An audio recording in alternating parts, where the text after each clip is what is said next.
Me llamo Javier Luzón, soy capellán coordinador del Hospital Carlos III y vicario parroquial en la parroquia de San Gabriel Arcángel, en Puerta de Hierro. Me ordené en el año 80.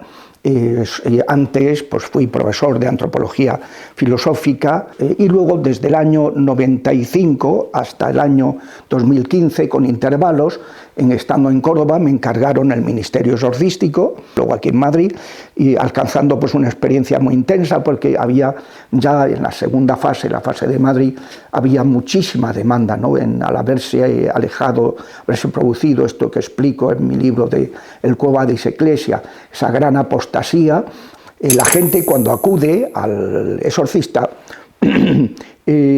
ha pasado antes por psicólogos, psiquiatras, etc. Porque suele acudir a la iglesia como último recurso. A veces los exorcistas, el problema que tenemos es que nos encargan, nos dicen, ahí tienes el ritual y a ver cómo te las apañas. Claro, esto me parece un disparate y una imprudencia, porque, y de hecho, hay mucha gente que ha resultado muy dañada, hasta el punto de dejar el sacerdocio. Porque los demonios no perdonan, al que los va a atacar, al que los van a combatir, los atacan sin tregua. Entonces, es muy importante que tengan formación.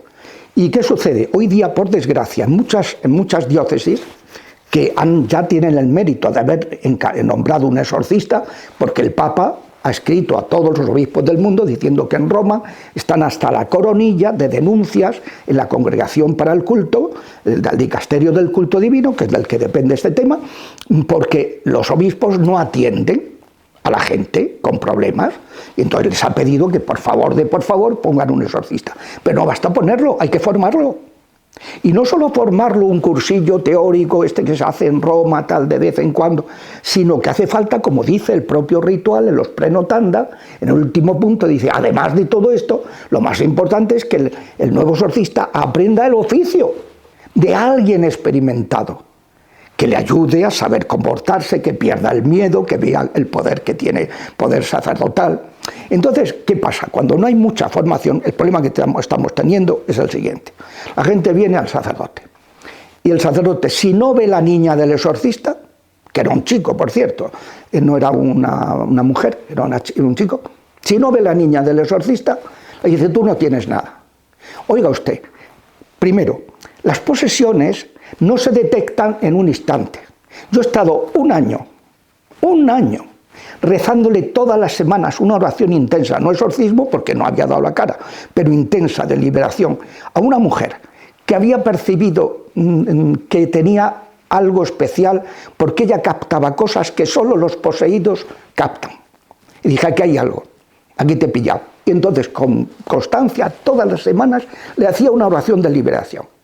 Y el día 5 de agosto, después de rezarle un año, el día de la Virgen de las Nieves, el Espíritu me puso en el corazón, pregunta.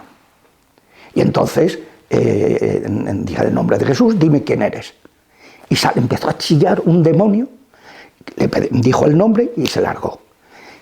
En el nombre de Jesús dije, aquí hay más. Y así hasta 7. Y cuando habían salido 7, dije, aquí queda alguien.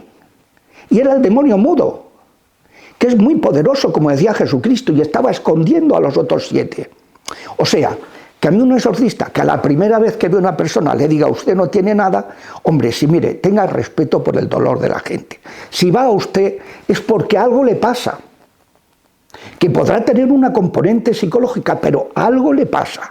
Si viene a usted es porque es algo más que psicológico, porque ya ha ido al psiquiatra, ha ido al psicólogo y ha ido a todo lo que podía ir. Ha ido a curanderos, ha ido a brujos, ha ido a de todo. Y entonces, si va usted respete el dolor de la gente y sea prudente. Y usted pues diga, bueno, venga dentro de un par de semanas y vuelva a rezarle una oración de liberación intensa para discernir. Y entonces a lo mejor, pero es que eso por lo que se refiere a la posesión, porque es que luego hay otras 3 afecciones preternaturales, ataques extraordinarios, que son la vejación, capítulo 1 del libro de Job, la opresión, capítulo 2 del libro de Job, y la obsesión diabólica, que es no solo como la vejación es externa, la opresión es más interior, rechazo, fracasos, ruina, enfermedades, tal. La obsesión es todavía más terrible, más porque es a la mente y puede ser o intelectual o emocional. Por ejemplo, intelectual.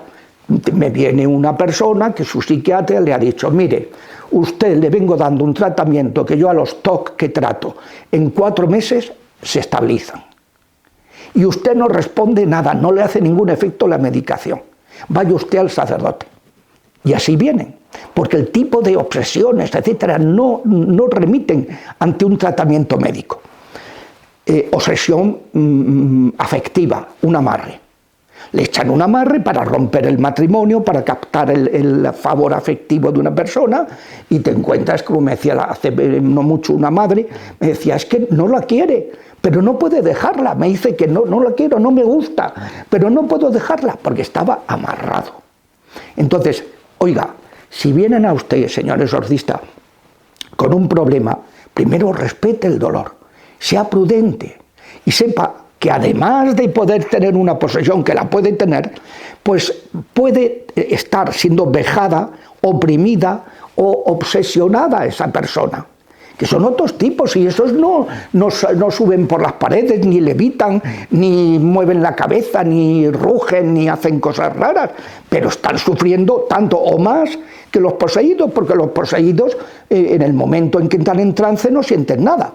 O a lo mejor son conscientes, pero no controlan su cuerpo. Pero a lo mejor sufren más un vejado, un oprimido, un obsesionado, que un poseído. O sea que hay que respetar el dolor de la gente. Por supuesto que hay personas que vienen y que están convencidos de que están poseídos y no sé qué. Yo me encontré un caso que además se lo dije a su psiquiatra y el psiquiatra me dijo, no, yo creo que o sea, el psiquiatra se entrometió en el ámbito exorcístico, como le pasó, me acuerdo cuando el Papa mandó la carta esta a los obispos en la TV3, la catalana, dijeron, escolti, a ver si es que ahora va a existir el demonio. Y entrevistaron a 2 de los exorcistas que habían nombrado 2 obispos catalanes, que gracias a Dios ahora todas las diócesis catalanas tienen exorcista.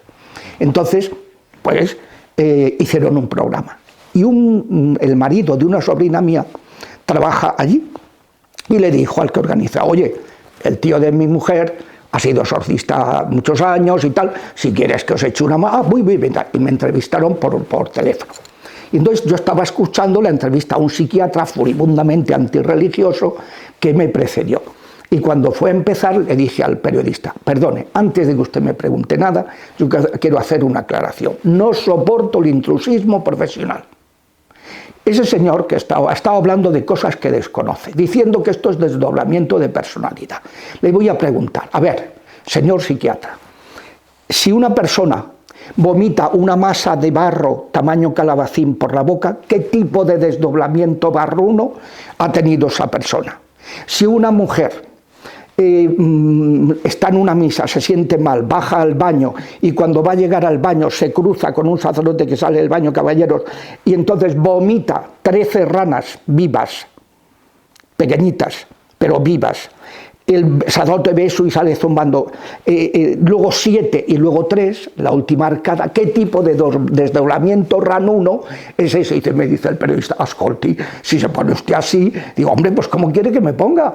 Porque es que eso no es desdoblamiento de personalidad. Yo no me voy a meter en su terreno, que él no se meta en lo que desconoce.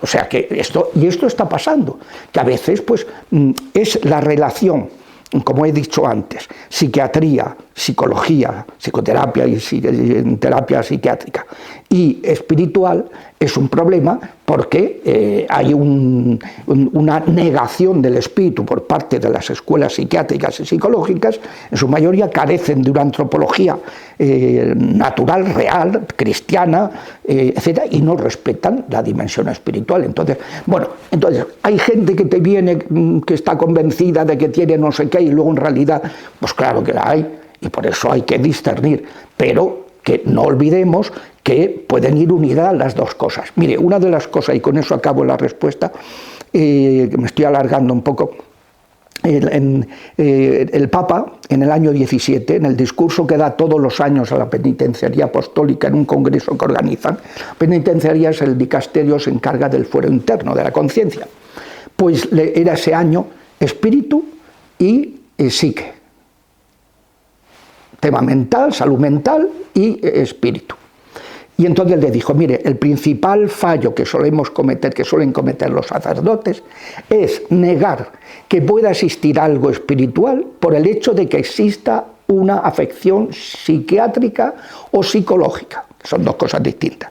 Psiquiátrica es cuando hay una alteración ya del sistema nervioso, psicológico cuando hay una alteración en la esquema mental, la manera de pensar, de discurrir, de reaccionar emocionalmente la persona. Entonces, dice, porque encontremos algo psiquiátrico o psicológico, descartemos la posibilidad de lo espiritual. Dice, porque muchas veces van juntas, pues somos una unidad y los demonios son perezosos y aprovechan la vulnerabilidad psicológica de la persona para atacarla. Le echan una maldición a una familia. El que queda poseído es el que era más sensible. Y utilizan eso para atacarla y otras veces ellos provocan, con sus ataques espirituales, provocan alteraciones psicosomáticas en el interesado. Porque a base de machacarlo y machacarlo, pues acaba también necesitando una medicación o necesitando una psicoterapia o lo que sea. O sea, que pueden ir las dos cosas juntas y no caer en la simplificación propia del inexperto de negar que exista algo de tipo espiritual que corresponde al sacerdote atender por el hecho, como de hecho ha hecho la Iglesia siempre, que ha atendido a todo el mundo, por el hecho de que haya alguna afección de tipo psíquico. Las dos cosas son compatibles y cada uno zapatero a tus zapatos. El psicoterapeuta en su psicoterapia, el psiquiatra en su medicación, el exorcista o el sacerdote que hace liberación en su sanación espiritual.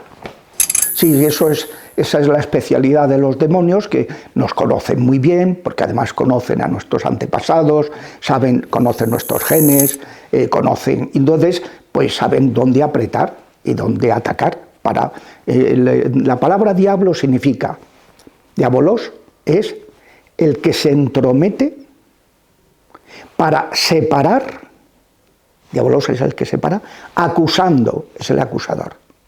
Parácletos, el Paráclito, el Espíritu Santo, es el que une, reconcilia y defiende, presenta lo positivo. Es lo que dice San Pablo en 1 Tesalonicenses 5:21. Examinarlo todo y quedaos con lo bueno. Los frutos del Espíritu, uno de ellos que es el don de benignidad, que es ver el lado positivo. Esa es la acción del Espíritu Santo. Una persona que está siempre criticando y que ver, y estos curas, estos obispos, el Papa, no sé qué, tal, todo lo que ve es lo negativo. Y en lugar de ir a lo positivo, oye, no le des protagonismo al diablo en tu vida, dale protagonismo a lo que hace Dios. Al diablo ni sal, ni agua, ni pan, ni nada. No se le da protagonismo, como hizo Jesucristo en las tentaciones del desierto. El diablo le dice que tienes mucha hambre, no sé qué, no le hace ni caso. No solo de pan vive el hombre, sino cita la palabra.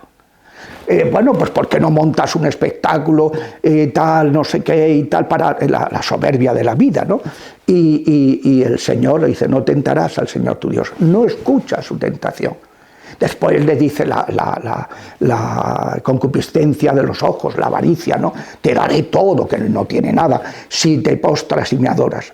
Adorarás al Señor tu Dios. El Señor no lo escucha. No hay que darle protagonismo a los demonios, siempre a Dios. A mí eso se me quedó muy claro una vez que estábamos en un exorcismo, estaba la cosa complicada, invoqué a la Virgen y la Virgen pues, se hizo presente. Yo lo vi por los efectos, que de pronto empezaron a huir como ratas los demonios, tal, aterrorizar, y en vez de decir, no, ella no, ella no. Y entonces me di cuenta que la Virgen nunca mira a los demonios, siempre mira a Dios, al Padre, a su hijo, escucha al espíritu y te lleva al lado siempre a San Miguel. Hoy que celebramos San Miguel, lleva al lado a San Miguel, que es el que le hace el trabajo sucio, por así decirlo, pero la Virgen nunca le da protagonismo a los demonios. Y esto es importantísimo, porque en nuestra vida uno de los mayores errores que cometemos es fijarnos en lo negativo, en lo que hacen los demonios en nuestra vida. Y eso es una auténtica equivocación. Igual que para curar un problema hay que atacarlo desde las tres dimensiones de la persona: el aspecto médico, somático, el aspecto psicológico, de actitud de la persona, que por su formación, por su experiencia, sus traumas, puede tener actitudes equivocadas que hay que ayudarle a corregir, y que ahí está la psicoterapia, y luego desde el punto de vista espiritual. Pues de la misma manera, los problemas pueden tener componentes en los tres niveles. Una persona puede tener una componente de mucha negatividad, puede tener una componente psicológica muy obsesiva y de impulsos de autodestrucción, que eso suele venir normalmente por la gestación, porque la persona se ha sentido rechazada y entonces pues si me rechazo, la cosa inconsciente que le lleva a pensar que si soy malo merezco morir, y lo intentan, por ejemplo, con la anorexia, por ejemplo, es un modo de provocarse la muerte. Lo intentan pues con intentos autolíticos, dañándose, etc. Y luego también está el plano espiritual. Depende de la persona, que su actitud ante Dios, de contar con su ayuda o de rechazo a Dios, de su actitud ante los demonios, de ceder a sus tentaciones. Cada una persona se entrega a las tentaciones de los demonios, a la soberbia, a la avaricia, a la lujuria, a la gula, la ira, la envidia, la pereza. Es que poco a poco se va metiendo en un mundo de negatividad donde se hace muy vulnerable a esos ataques de los espíritus de muerte. Los espíritus de muerte, su jefe es Mors, es muerte, pero están Baal, Astarot, Zabulón, hay muchos espíritus de muerte que influyen desde lo espiritual en la psique de la persona, para que ya está como muy, muy vendida. Hay varios niveles de ataques de los demonios, pero hay uno que es la sumisión, que es cuando la voluntad de la persona se identifica con los planteamientos de los demonios. Entonces está perdida, porque una persona que se somete a ellos, pues si le inducen a la autodestrucción, pues también va a agravar. Pero ya digo que ahí hay componentes somáticos, componentes psicológicos y componentes espirituales. Pueden darse a la vez, y lo que hay que hacer es hay que discernir, y todo va a ayudar. Si una persona tiene una buena psicoterapia, una persona tiene una buena medicación y una persona tiene una buena espiritualidad, asistencia espiritual, está poniéndose en condiciones de superar esos episodios, esas crisis, ¿no? Es que, sin amor no se puede vivir. A mí me impresionó mucho esa frase en la primera encíclica de Juan Pablo II, decía, es que sin amor no se puede vivir. Entonces, cuando Jesucristo lo decía también, decía, amarás al prójimo como a ti mismo. Si tú no te amas a ti mismo, porque no te has sentido querido, no puedes amar y no puedes realizarte en el amor, que es lo único que te va a llenar. Entonces, cuando una persona lo ha experimentado todo a los 13 años, pero todo es todo, drogas, sexo, egoísmos, cosas satanistas, juegos, videojuegos que son para salir corriendo, etcétera. Bueno, pues una persona que lo ha experimentado todo, que no tiene sentido su vida y que está experimentando que no experimenta el amor.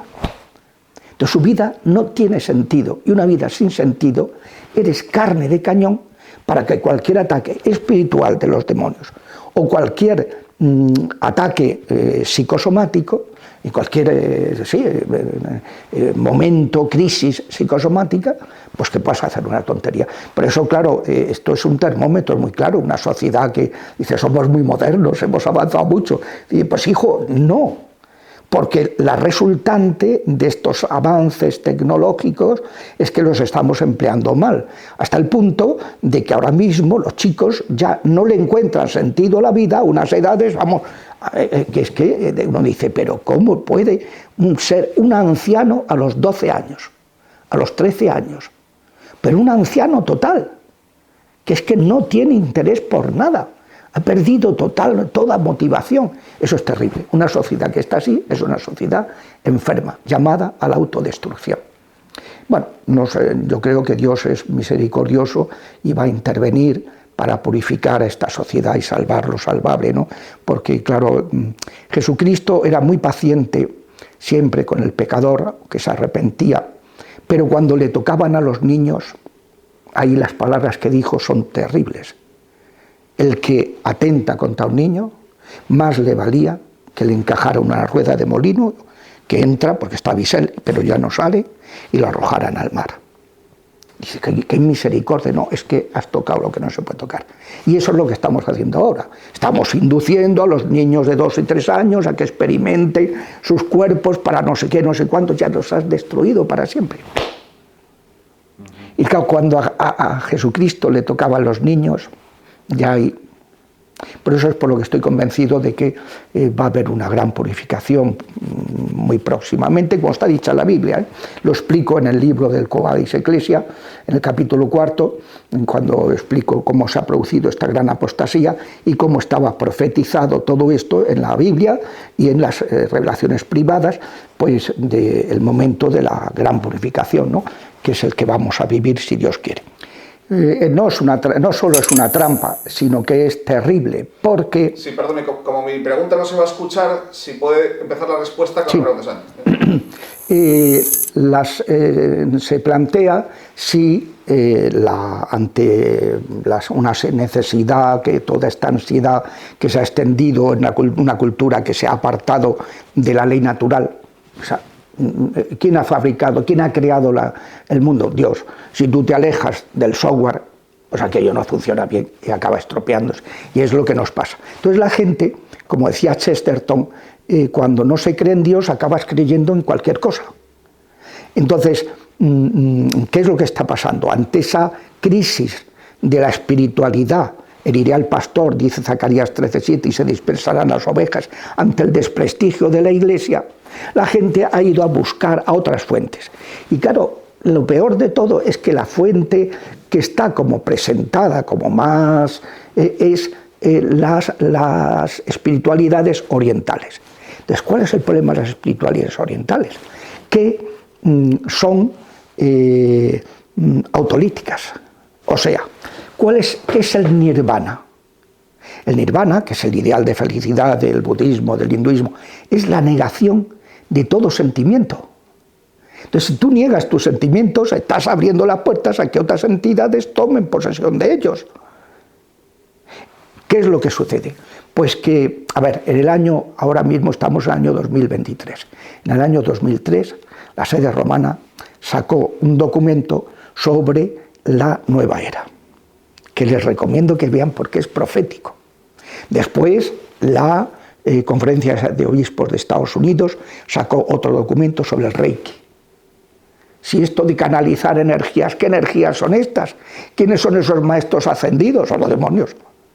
Entonces, es peligrosísimo. La Seguridad Social, aquí en Madrid, prohibió, estaban dispensando el Reiki en los hospitales, y lo prohibió porque empezó a haber efectos secundarios, la gente empezó a denunciar y se acabó.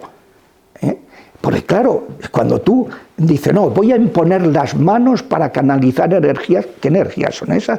Los ángeles buenos no hacen eso. ¿Qué ángeles son los que están interviniendo?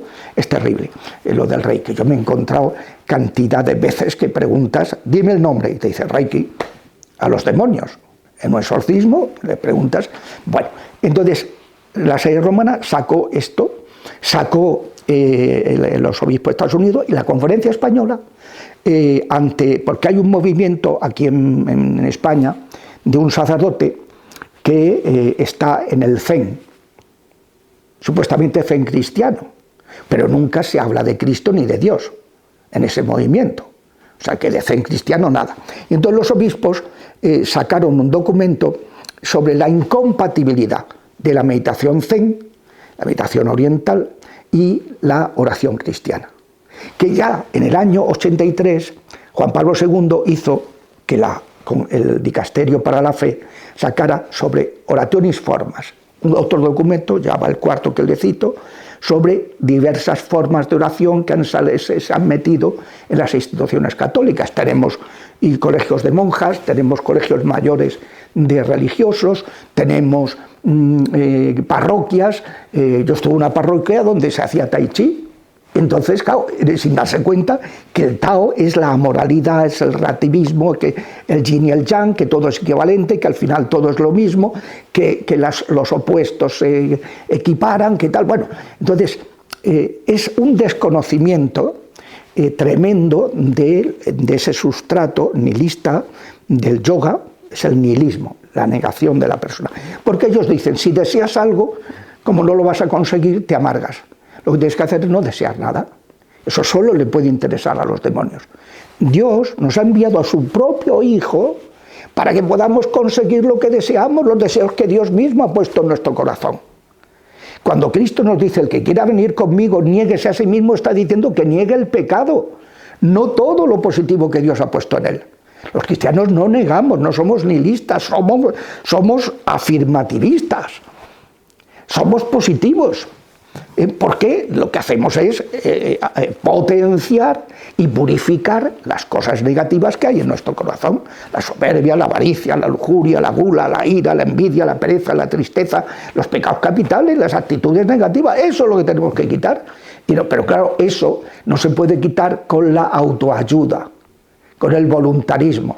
Usted sea positivo. Y uno dice, vaya, ya me gustaría ser positivo, pues ese es mi problema, que no consigo ser positivo, porque el hombre no se libera por sí mismo, como decía Nietzsche. Es decir, la autorrealización no existe.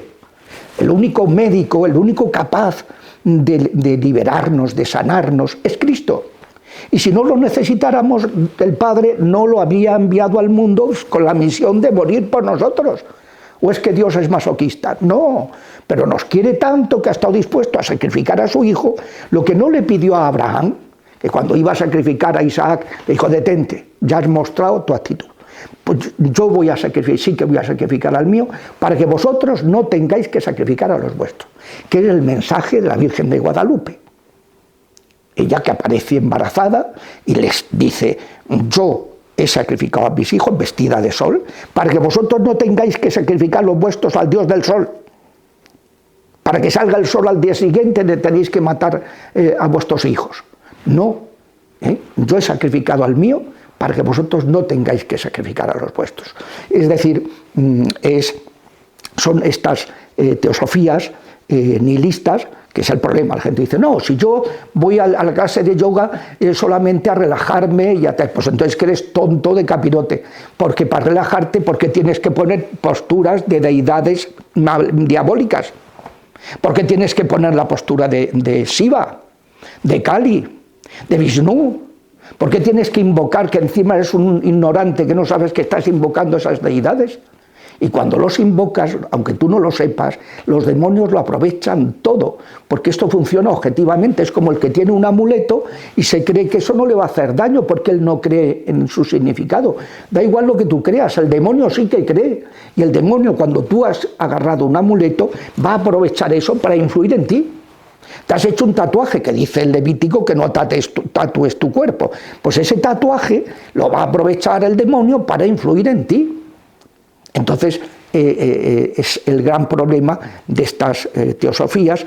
Les recomiendo que vean, que miren el documento de la Conferencia Episcopal Española sobre la incompatibilidad cristiana de incompatibilidad de la oración cristiana y la meditación zen, el documento sobre la nueva era de la sede romana y el documento sobre el Reiki de los obispos de Estados Unidos. Miren, Mindfulness, por ejemplo, me acuerdo, me vino una escritora muy conocida en el Reino Unido, de libros para niños, jovencita, de 30 y pocos años, escribe muy bien, y era un zombie.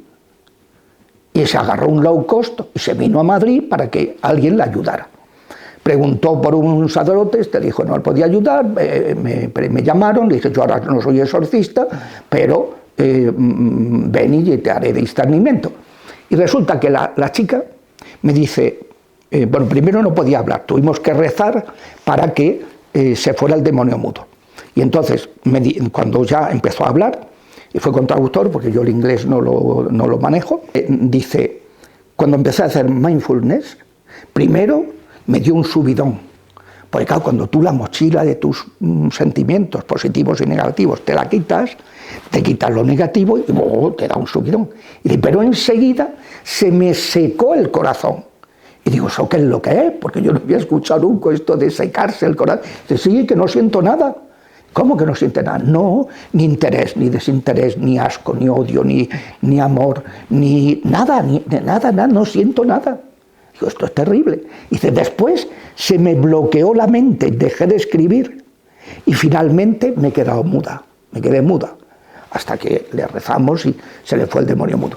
Entonces, claro, tú con el mindfulness, que es el quinto paso del yoga. El yoga son 8 pasos, el quinto es el mindfulness. Pues cuando tú haces mindfulness, te concentras, te distancias y estás permitiendo que otras entidades tomen posesión de tu cuerpo. Es peligrosísimo. Igual cuando que tú quieres relajarte, haz ejercicios de relajación, como hemos hecho. Yo he hecho en mi colegio de pequeño, allí con los maristas, hacíamos ejercicios de relajación que no tienen que ver nada con estas historias, ejercicios de estiramiento, todo lo que tú quieras, de respiración, aprender a respirar y tal, pero que esto no es, que esto es un proceso. Hay un vídeo que yo les recomiendo que vean, que es los dioses de la nueva era, que son los yogis, los maestros de yoga. Entonces, es una entrevista que hacen unos estadounidenses, está traducida al español, a maestros de yoga, dura 59 minutos, no tiene desperdicio, en YouTube.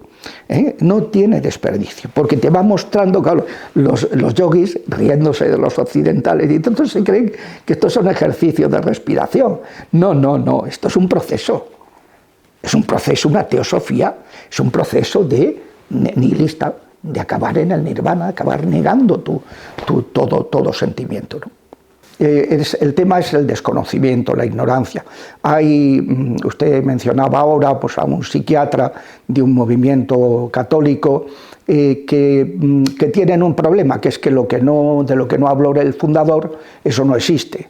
Entonces, pues no le da ninguna importancia. Yo de este señor, que está aquí en Madrid y que hay muchos religiosos y religiosas y mucha gente que va a su consulta, este señor publicó en una revista de este movimiento católico, pues sobre las ventajas y las cosas del mindfulness. Entonces, como yo estudié en el colegio con uno que había trabajado en esa revista, le dije a mi compañero, oye, por favor, dile a este hombre que está metiendo la pata hasta el fondo, que yo me he encontrado, no estoy hablando de teorías, estoy hablando de mi experiencia y que se va a hacer responsable de muchas cosas muy negativas, ¿no? Él lo habló y este psiquiatra no quiso rectificar. Allá él con su conciencia, ¿no? Pero es muy frecuente porque la gente se cree que es una pura relajación y no se dan cuenta de todo el planteamiento antropológico que acabo de explicar. Ese influjo benéfico de una espiritualidad bien planteada sobre la salud es algo evidente. Mire, yo estoy en un hospital en donde pues, la mayoría de los que trabajan allí no es que sean muy católicos. No, han sido bautizados muchos de ellos en la Iglesia Católica, pero no tienen nada que ver. Sin embargo, son gente que procuran ser buenos profesionales, que procuran atender a la gente con mayor cariño. Entonces ellos ven que ese personaje, que es el capellán, provoca un efecto benéfico en sus pacientes. Ellos ven que tienen una persona que está súper negativa y que llega el capellán, que habla con ella, que no sé qué, no sé cuánto, empieza a cambiar, empieza a tal. Ven que una persona que está prácticamente terminal, entra al capellán, le piden que administre la unción de los enfermos, administra la unción de los enfermos y al día siguiente te encuentras a la persona leyendo el periódico. Ellos ven que hay una repercusión, y entonces yo solo digo siempre, mirad, avisadme. Luego, claro, también esto que iba a decir, avisadme si hay alguien que va a fallecer, porque si no, luego se nos quedan por aquí. Y es que tenemos hay dos de los sanitarios de este hospital que ellos tienen mediumnidad. Mediumnidad significa que por lo que sea, suelen ser porque han tenido contactos con la muerte, estuvieron a punto de morir, un accidente y tal, perciben a los difuntos. Entonces, si se queda algún muerto apegado porque no se ha ido con paz, porque se ha ido con asignaturas pendientes, porque se ha ido mal preparado, a veces se nos quedan. Yo he llegado a veces al hospital, entro en una planta y me encuentro a uno de estos que está hundido en un sillón, y digo, ¿qué le pasa? Dice, es que en la 13 se ha quedado uno. Me lo dicen así los sanitarios, que son agnósticos, la mayoría. Pero claro, saben que hay un muerto allí. Lo saben, o sea, ellos no son creyentes, pero científicos sí son. Y cuando el compañero les dice que hay un difunto y saben que el día anterior falleció allí, que además era una persona que no estaba muy preparada para morirse porque les daba muchísimos problemas, entienden que yo siempre les digo, avisadme para poder ir, que se vayan bien preparaditos y que no se nos queden en el hospital, porque si no esto es un problema. Y ellos lo entienden, pero lo entienden no por fe, sino por experiencia. O sea que es el influjo del espíritu, o sea, vuelvo a lo que decía al principio de todo, somos una unidad sustancial. Nuestro cuerpo está espiritualizado, nuestro espíritu está corporizado, nuestro espíritu necesita del cuerpo, y nuestro cuerpo tiene unas propiedades espiritualistas, no espirituales, pero que son consecuencia del espíritu. Por ejemplo, mire, la sexualidad humana, ahora que voy a publicar un libro sobre eso, tiene 5 notas que no tienen los animales. No es instintiva, hay que educarla. Tiene una inclinación nupcial, para siempre, de totalidad, que cuando se frustra la persona acaba fatal. En la sexualidad humana pasa al revés que en todos los animales. Lo determinante es el cariño, no lo biológico. Entonces, los animales solamente están motivados cuando están en celo. Si no hay celo, ningún interés. El ser humano es el único animal de la creación que tiene interés sexual fuera de los momentos de celo. Toda un perro que intente acercarse a ella, que no está en celo, que se prepare.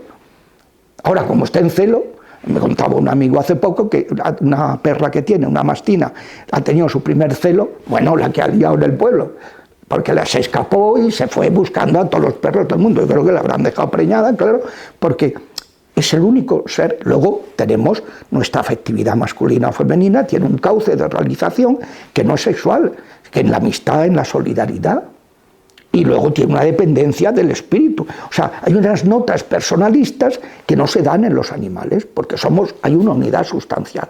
Y entonces, lo sensato es que cada problema se afronte en una perspectiva integradora. ¿Por qué yo, si soy psiquiatra, voy a rechazar al psicólogo? Pero usted no tiene tiempo para hacer psicoterapia con los pacientes. Y si necesita, además de una medicación, tiene unos planteamientos equivocados, póngale un buen psicoterapeuta que tenga una antropología adecuada y que le pueda ayudar. ¿Por qué si yo soy psicólogo, soy psiquiatra, voy a rechazar el espíritu? ¿Cómo hacen? Se ríen de lo espiritual. Digo, tú sí que eres un necio, porque desconoces la faceta que más determinante. Una persona puede estar pasándolo fatal, pero como tenga un sentido, decía Kant, el que tiene un porqué soporta cualquier cómo. Y no es que Kant sea ningún padre de la Iglesia, pero era un tío inteligente. Entonces, cuando tú tienes a alguien en lo alto de una montaña, la subes, que amas, la subes con una ligereza, con un ánimo, porque es que somos así. Como lo espiritual tira de todo lo psicosomático. Entonces, no significa que baste lo espiritual, también habrá que contar con lo psicológico y con lo somático, con lo médico, pero todo una perspectiva integradora. Aquí no sobra nadie. Y todo este planteamiento que han hecho los psicoterapeutas del siglo XIX-XX, pues es una necedad. Y la prueba en que está, que no curan a casi nadie, que más que que pacientes que se curan lo que tienen es clientes permanentes, dependientes. Oiga, si usted es un profesional, lo lógico es que cure. Pues ser psicólogo para no curar a nadie, eso es un fracaso. Algo le estará pasando a estas terapias, claro, son terapias que se plantean como holísticas. Yo lo soluciono todo. No, señor, tú además esa es una escuela, que eres sistémica, que tratas el tema en plan familiar y tal. Pero ojo, tienes que tener en cuenta el psicoanálisis, es decir, el origen de ese problema. Y tienes que tener en cuenta pues, terapias cognitivo-conductuales que te den pautas para saber reaccionar en determinados momentos. Todo se complementa. Ninguno puede erigirse en el Dios supremo, que no somos Dios. Somos, pues eso, trabajadores, humildes trabajadores en la viña del Señor. Cada uno aporta lo suyo, entre todos pues somos una orquesta maravillosa. Este es un punto que plantea el hecho de que gente que supuestamente tiene una vida espiritual, sin embargo, estén fatal psicológicamente, pues es un punto que es muy interesante, porque siempre Jesucristo nos dio una pauta. Por sus frutos los conoceréis. Cuando un árbol no da frutos buenos, es que ese árbol está dañado. Cuando una espiritualidad no da frutos buenos, es que aquello está mal planteado. Por ejemplo, si tú haces un proselitismo inadecuado para captar gente y les dices que tú tienes una vocación, en lugar de creer que existe el Espíritu Santo, que es el que nos tiene que dar la vocación, y tú en lugar de esperar al Espíritu Santo te tomas un atajo, presionas y convences a la gente de que tiene. Y esa persona se mete en una organización eclesial sin tener ninguna vocación. Eso va a acabar muy mal, pero además mucho peor que en cosas humanas, que si te metes en un trabajo para el que no sirves, porque como además piensas que ahí está Dios por medio, que es lo más sagrado de la persona, el daño que se produce es todavía mucho mayor. Y por eso, pues a veces por eso, otras veces porque el modo como están enfocando las cosas en ese movimiento o en ese instituto es inadecuado. Hoy día estamos en una crisis brutal en muchos movimientos que se han apartado del Evangelio. Esto de que los alemanes ahora el camino sinodal quieren que se acepte la práctica homosexual, que se acepten a los divorciados vueltos a casar, que comulguen, que se acepte tal, pero esto no viene del aire. Esto viene porque eso se introdujo dentro de la Iglesia, esa corrupción sexual, en los años 70. Hubo 5 jesuitas, Fuchs, McCormick, Sullivan, Hugh y Mahoney, y 2 redentoristas en Centro Europa, estos en Estados Unidos y Canadá, junto con Carran, que era diocesano, y luego 2 redentoristas en Europa, en Centro Europa, Hering, el padre Bernard Hering, y en Madrid, que vive todavía, lo tenemos aquí al lado, en Félix Boix, en la parroquia de Félix Boix, el padre Marciano Vidal, pues que promovieron que lo importante solamente, que el ser humano lo importante es el espíritu. El cuerpo es una prótesis, con la que puedes hacer lo que quieras. Y no, eso no es pecado. Porque lo importante es que tú lo hagas por amor. No, señor, hay que amar también con el cuerpo, que es el título que le puse a una antropología de la sexualidad que publiqué hace 25 años. Amar con el cuerpo, no solo amar con el espíritu, somos una unidad. Entonces, cuando hay planteamiento, puede haber muchos orígenes a esas situaciones, pero efectivamente se da de instituciones donde tienes empastillada a la gente, porque claro, y eso no es solución. Yo me acuerdo un sacerdote, amigo mío, que lo tenían empastillado en una institución. Entonces él vio que no podía seguir ahí, se fue al clero secular y en 2 o 3 meses se le quitaron todas las enfermedades. Pero es que la enfermedad que tenía era que el médico que lo estaba medicando lo tenía totalmente anulado, y eso no es sistema. Es lo que tiene, y esta persona ahora mismo es un sacerdote feliz, sacerdote que hace una labor pastoral preciosa, que tal, o sea, una persona un poquito más mayor que yo, y que hace una labor preciosa y que está feliz y que no toma ninguna pastilla desde que dejó aquella institución, porque era todo artificial. Cuando algo no marcha es que ahí está pasando algo y que hay que averiguar por qué en esa institución hay tanto tal, por qué en esta otra hay tal, por qué resulta que ha habido tantos casos de abuso sexual a menores. Bueno, esto no es normal. La persona que hace esto tiene que tener su sensibilidad muy deteriorada. ¿Qué tipo de gente han aceptado en los seminarios? ¿Qué formación les han dado los seminarios? Cuando las cosas no marchan y hay señales de alarma, es que algo está pasando. O sea, que entonces el problema no es como decía Francisco hace poco, le preguntaban, bueno, entonces el celibato causa de los abusos sexuales, y dice, no es el celibato, es la falta de celibato. Es decir, la falta de no vivir la castidad es lo que da lugar a todas esas cosas. Una persona que ha recibido el don de celibato y que está feliz entregándose a los demás en su tarea ministerial, como padre, como esposo de la iglesia, como tal, ese tío se siente súper realizado, o esa tía. Entonces, no, el problema no es el celibato, el problema es la falta de castidad. Y el Papa dijo, y además, miren, datos, empezó a dar datos en la entrevista que le estaban haciendo, que los dejó abrumados, ¿no? Entonces, pues ese es el punto. Cuando algo hay señales de alarma, es que ahí está pasando algo. Y es lo que decía Benedicto, y con motivo de los 70 años de su sacerdocio lo entrevistaron y le dijeron, hombre, Santo Padre, usted... ¿cómo entiende que sus colegas alemanes estén en esta movida que se traen? Que bueno, movida que está en el resto de la iglesia, lo que pasa es que los alemanes son más serios y los toman más a fondo, ¿no? Y el Papa dijo, porque son una Hamskirche, una iglesia de oficina. Tienen mucho dinero, emiten muchos documentos, pero no hay vida.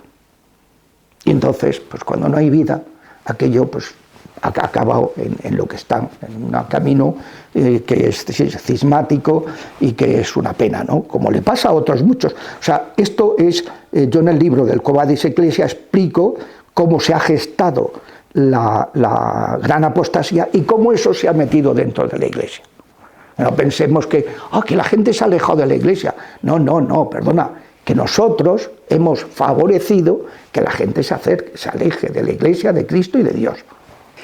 Dentro de esta relación entre psique y espíritu, y soma y espíritu, hay un punto que es muy importante y que el Papa, yo creo que es el documento más interesante de todos los que ha sacado. Hombre, las dos encíclicas, no la primera que era de Benedicto, sino las dos que ha sacado, una sobre ver el mundo como criatura, Laudato Si, que ahora va a sacar la segunda parte, y la segunda, ver a todos los seres humanos como llamados a ser hijos del mismo Padre y por tanto una fraternidad universal. Son dos temas importantísimos que había que recordar. Pero quizá el documento con más enjundia que ha sacado es la exhortación apostólica Gaudete et Exultate, que significa alegraos y regocijaos. En las bienaventuranzas, la última dice, cuando os persigan, os critiquen, os calumnien, alegraos y regocijaos entonces, porque esa es la señal de que vuestro nombre está escrito en el cielo. El Papa, en ese documento, tiene 5 capítulos, y que es sobre el llamado a la santidad en el mundo actual. La llamada a la santidad, diríamos, en Occidente, en el mundo actual. Entonces, en el primer capítulo explica qué es la santidad que se nos pide, la santidad del tío de la calle, del sacerdote de la calle, no que está en un monasterio, del laico de la calle, que está en su trabajo, en su familia, en su matrimonio, en su hogar, en lo que sea. El segundo capítulo dice los dos enemigos. El tercer capítulo es, esa santidad son las bienaventuranzas. El cuarto capítulo es acentos que hay que poner hoy día dentro de ese espíritu de las bienaventuranzas. La alegría, la comunión, cuidar la oración personal, una serie de cosas que hoy día, por cómo está la sociedad, hay que cuidar especialmente. Y el último capítulo donde dice Efesios 6. Que este combate es contra el demonio, que no nos lo olvidemos, que esto no es una cosa de autoayuda y de tal.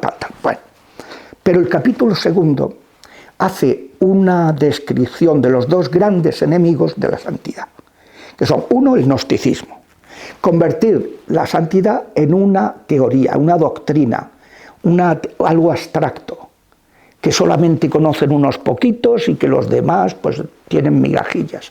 No.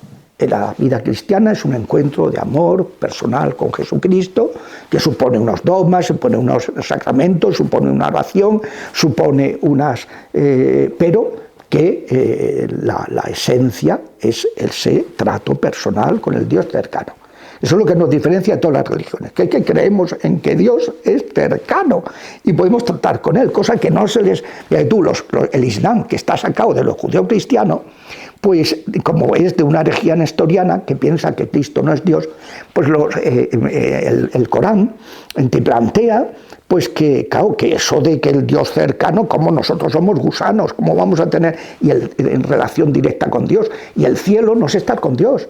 El cielo son las huríes. Yo no sé para las mujeres qué será, pero para los hombres son las huríes, esas vírgenes que nos tienen preparadas para que disfrutemos en el cielo. Pero oiga, no creen en el Dios cercano. Por eso el rey Fernando y luego los reyes católicos, cuando iban acabando la Reconquista, los nombres que pusieron las catedrales de los sitios que reconquistaban era Catedral de la Encarnación. Catedral de la Encarnación. Siempre era el misterio de la Encarnación como el misterio distintivo respecto de los islámicos. Lo que nos distingue de un islámico es el Dios cercano, el Emmanuel, ¿no? La Encarnación, que el Dios ha hecho carne, cosa que para ellos les parece una blasfemia, que Dios pueda tener un hijo y que ese hijo se haya hecho como un vil gusano, como nosotros. Entonces, eso no lo acaban de entender. Bueno, gnosticismo. Pero el otro peligro, dice el Papa, es el pelagianismo, el voluntarismo. ¿Qué decía Pelagio? No hay pecado original, yo no necesito de ninguna ayuda de Dios para salvarme, sino que yo tengo dentro de mí unas energías que basta con que las concite, las estimule, las convoque para que salgan y yo me salvo por mis propias fuerzas. Lo que decía Rousseau, que es la gran calamidad de la educación en las últimas décadas en España, el Émile de Rousseau. El hombre es bueno por naturaleza, no tiene pecado, hay que dejarle laissez-faire, dejar que haga lo que le salga, lo que le brote, en lugar de darse cuenta de que hay que educar al niño desde pequeño, porque los humanos venimos al mundo con una carga del pecado original, las consecuencias del pecado original. Entonces, pues hay que exigirse, la excelencia supone un esfuerzo y todo eso. Bueno, entonces, de Pelagio decía, no necesito una ayuda externa, y yo me salvo, y esto es lo que está ahora mismo extendido. En instituciones de iglesia, que son jansenistas, que piensan que todo es esfuerzo, que todo es hacer unas normas de vida y que con eso yo me voy a salvar. ¿Qué te vas a salvar? Tú tienes que buscar al Señor y abrirte a su voluntad, pero no te vas a salvar tú. Es que lo único que nos puede salvar es Jesús. Saben que lo que significa la palabra Jesús es Dios salva. Es el único que salva. Y nos ha enviado a su Hijo como Dios salva. Solo ese camino nos va a salvar. Entonces hay cantidad de instituciones fuera de la Iglesia que son pelagianas. Se ha puesto de moda todo el tema de la autoayuda, que es pelagiano. Es pelagiano, yo me salvo por mis propias fuerzas y yo tengo una energía y tal. Mentira podrida. Y de hecho, pues la gente, yo trato con muchísimas personas que han estado en la nueva era, en todas estas terapias alternativas, han estado hasta el cuello de contaminación en esos temas y al final, después de muchos años, vienen totalmente destrozadas, pidiendo ayuda al único que puede salvar, que es a Jesucristo. Entonces, eso es un punto muy importante, porque hay instituciones que destruyen la personalidad porque someten a sus miembros a un esfuerzo, una tensión voluntarista que los altera. Mire, esta mañana estuve con un sacerdote amigo que es psiquiatra y me decía, mira, si tú el cerebro lo utilizas mal, lo vas a dañar. Entonces, si tú tienes un planteamiento de una espiritualidad, una religiosidad que es deleteria, que es destructiva, que es una violencia, una tensión, la persona acaba fatal. Y te encuentras personas que están demolidas. ¿Por qué? Pues por el voluntarismo, por el pelagianismo. En lugar de abrirse, Jesús decía, venid a mí cuando estéis cansados y agobiados, que yo os aliviaré. Conmigo el yugo es suave y la carga es ligera. Sin embargo, para muchas de estas personas el yugo no es suave y la carga no es ligera porque no lo llevan con Cristo, porque son espiritualidades que sustituyen a Dios por la organización, por el instituto. Entonces ya Dios no existe. Entonces son espiritualidades, no son espiritualidades, son religiosidades que no tienen espíritu, porque no te llevan a Dios, no favorecen que la persona haga oración y que hable con Dios y que escuche a Dios. No, lo que dicen, tienes que leer tal documento, tienes que leer tal cosa, tienes que meditar tal cosa, tienes que... Todo esfuerzo humano. Bueno, y uno dice, ¿y Dios qué? Cuando vamos a la oración, y uno, bueno, Señor, y uno lee, y uno tal, y uno le pide, y uno no sé cuánto, y luego se levanta y se va. Y Jesucristo que está ahí dirá, ¿y yo qué? Que yo quería decirte unas pocas de cosas, o quería darte unas pocas de gracias. Déjame, no te vayas, haz oración de silencio, de escucha, de espera, de confiar, de fe en mí, de esperanza en mí, de amor a mí. Pues todo eso se lo quitan por unas prácticas voluntaristas. Y claro, acaban demolidos. Esto que decíamos antes de gente empastillada, unos son por un planteamiento moral equivocado, una antropología equivocada, pero otros son por un voluntarismo, un pelagianismo que es deleterio. El Papa en este capítulo segundo es muy expresivo, muy expresivo, y explica las cosas. Yo recomiendo que se lea, porque en el fondo los dos grandes extremos, que en el fondo los dos extremos se tocan, porque estas espiritualidades suelen ser muy gnósticas, muy sectarias, muy que ellos son la élite de la religiosidad en la Iglesia, que ellos son los salvadores de no sé qué, que ellos son, o sea, hay muchas espiritualidades de estas que son muy gnósticas, que han creado un espíritu sectario, y que todo lo que no sea de ellos no lo aceptan. Y entonces, pues, yo creo que es un tema muy importante y un acierto por parte del Papa. Yo creo que ahí la Daria, que ha sido prefecto, que es antropólogo, ha sido profesor de antropología teológica, yo lo he seguido siempre porque, como yo también he tenido que dar clase de antropología teológica muchos años, pues, y también soy antropólogo, pues también lo he seguido muy de cerca, que me ha encantado mucho los libros de la Daria y sus enseñanzas, ¿no? Y creo que ha tenido mucha mano en ese documento de la exhortación apostólica Gaudete et Exsultate, que para mí es preciosa, es una preciosidad.